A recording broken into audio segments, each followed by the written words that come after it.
Olá pessoal, tudo bem? Eu sou o Kleber Eu sou o Arthur e nós somos do Senhor Cacto.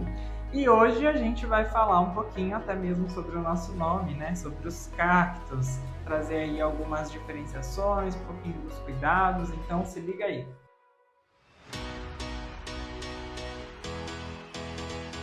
Pessoal, então estamos aqui com essa mesa cheia dessas lindezas aqui.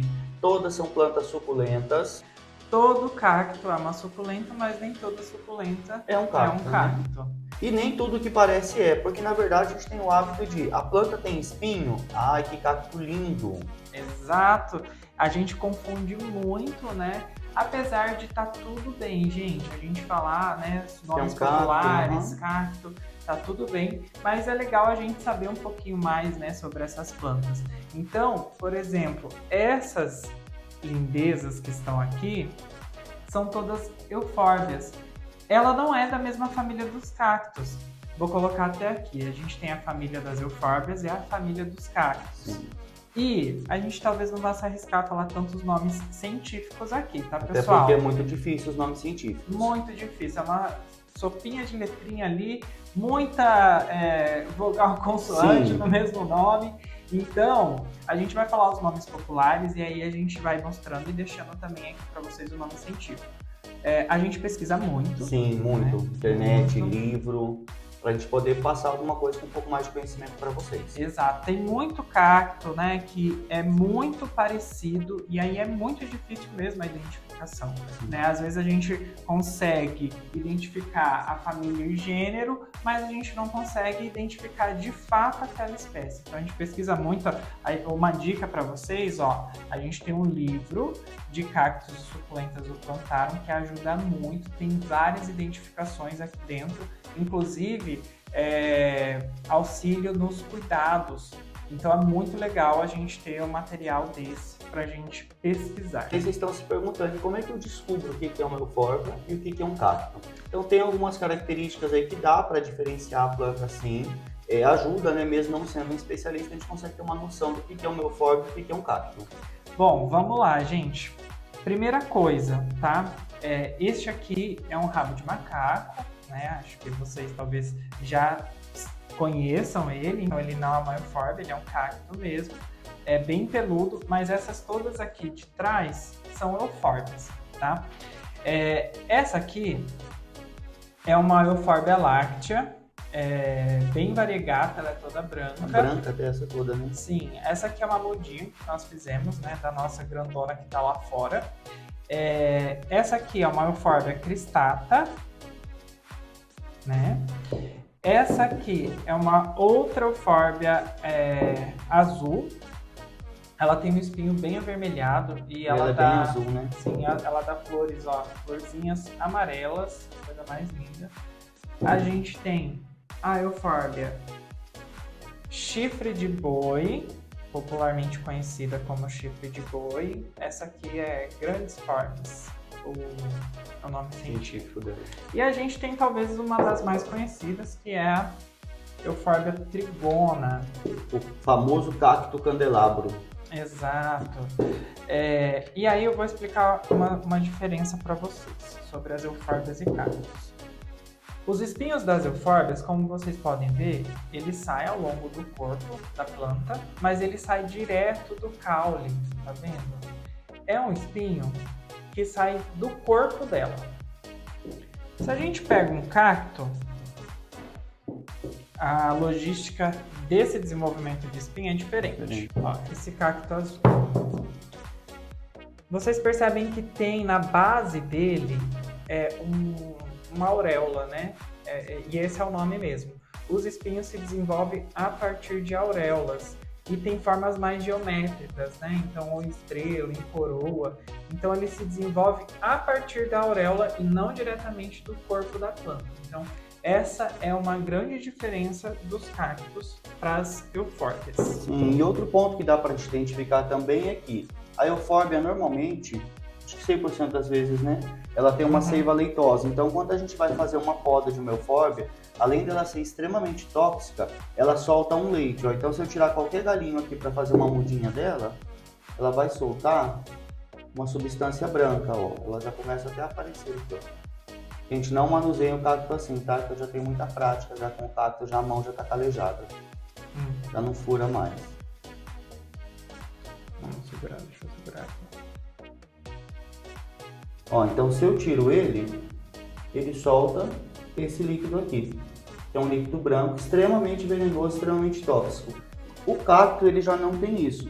Ele armazena água, então se eu tirar uma muda do cacto aqui, ele não vai soltar essa substância igual o Euphorbia solta. Ele vai soltar uma água mesmo, porque a base do cacto é inteira de água. Exato. Então, são duas grandes diferenças, né, que as eufórbias têm nos cactos. Assim, isso aqui é uma base já para a gente conseguir identificar. Inclusive, fazendo só um adendo e um alerta, o Kleber falou sobre a seiva, né, da eufórbia, que é bem alérgica, né, e pode dar aí complicação, então tem que tomar cuidado. Sim. Já foi parar no hospital por conta disso? Sim, principalmente cuidado com os olhos, gente. Relou na seiva, coçou o olho, médico, não tem o que fazer. Exato, passamos uma madrugada no hospital dos olhos. Tão cruel que ela porque ele pegou, esqueceu e coçou o olho com a mão que tinha acabado de mexer com a eufórbia. Então, essas são diferenças. E os cuidados, pessoal? Como é que é o cuidado com essas plantas? O cuidado é diferente também? Não, o cuidado é basicamente o mesmo. São plantas áridas, então elas têm as mesmas características, pelo menos essas que estão aqui.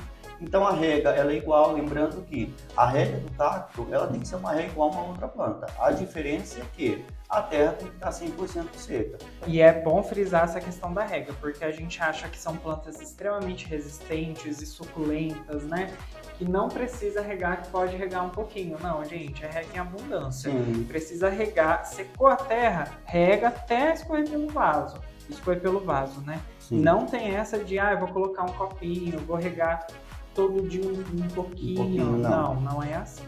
E aí, a terra... Tem que ser uma terra boa, né? Precisa ser uma terra bem drenada, né? Bem drenada mesmo. Pessoal, então a gente preparou uma terrinha aqui, né? Pra mostrar pra vocês. Ó, então, é uma terra bem solta. Quando a gente aperta ela não se compacta, ela se dissolve, né? Ela solta. Então, uma terra bem drenável mesmo, tá? O que a gente colocou aqui? Tem terra vegetal, humus de minhoca, perlita e um pouquinho de vermiculita. Né?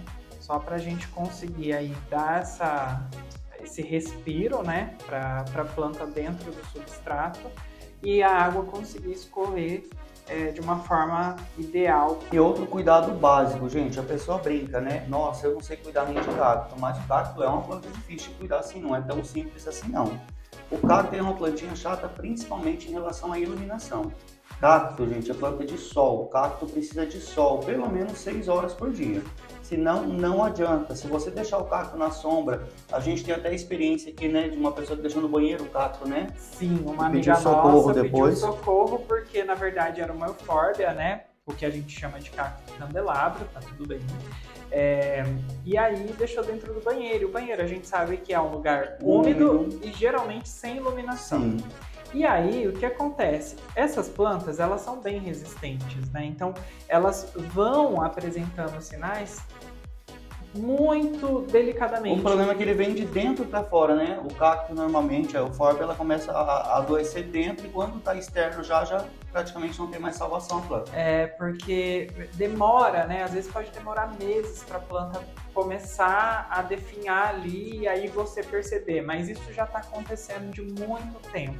Então tem que tomar cuidado mesmo, tanto com essa questão do excesso de rega, porque nós já matamos cacto afogado. Sim, no parafuso. Né? A gente matou um cacto parafuso, que é da família dos cereus, afogado, porque teve um período longo de chuva, e aí a gente foi lá e continuou regando ele na mesma frequência, e aí aquilo ficou extremamente encharcado, ele começou a apodrecer, e a gente não conseguiu salvar, porque depois teve fungo. Então, assim, esse ambiente, ele pode gerar muitas complicações, né? Então, é bom ficar de olho na rega e também na luz, no sol. Outra coisa importante para se ficar atento é que, apesar deles serem muito resistentes e não precisarem ali de tanta manutenção, até mesmo com a adubação, a gente precisa dar nutrientes para essas plantas, tá, gente? Porque eles precisam se alimentar. Sim. Então, faz um cronograma de adubação, eles não são tão exigentes, mas é preciso fazer. Então, aí faz aí seu cronograma de adubação para manter eles sempre também alimentados. Sim, planta né? precisa comer, planta não vive só de água, né? Ela precisa comer de vez em quando. E a gente usa bastante também o bocashi, né? Vocês sabem que a gente gosta, mas tem muitos adubos aí para cacto e suculenta no mercado que vocês podem escolher qual você acha mais ideal para você. Pessoal, por hoje então é isso. Espero que vocês tenham gostado. Espero que vocês tenham aprendido um pouquinho também, né? Com essas dicas e essas curiosidades. Sim. E não se esquece de se inscrever no canal, curtir, comentar, dar seu like aí, compartilhar também. Mandar para os amigos, falar que agora você já sabe o que é um cacto, o que é uma eufórbia, compartilhar esse mundo verde nosso aí. É isso, gente. Até a próxima. Até a próxima, semana. pessoal. Tchau, tchau.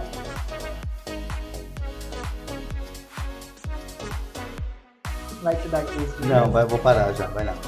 Pessoal, falando... Para, por favor. Vamos, vai. Calma. Agora tá ficando vermelho. 3, 2. Eu acho que... Amor, para, por favor.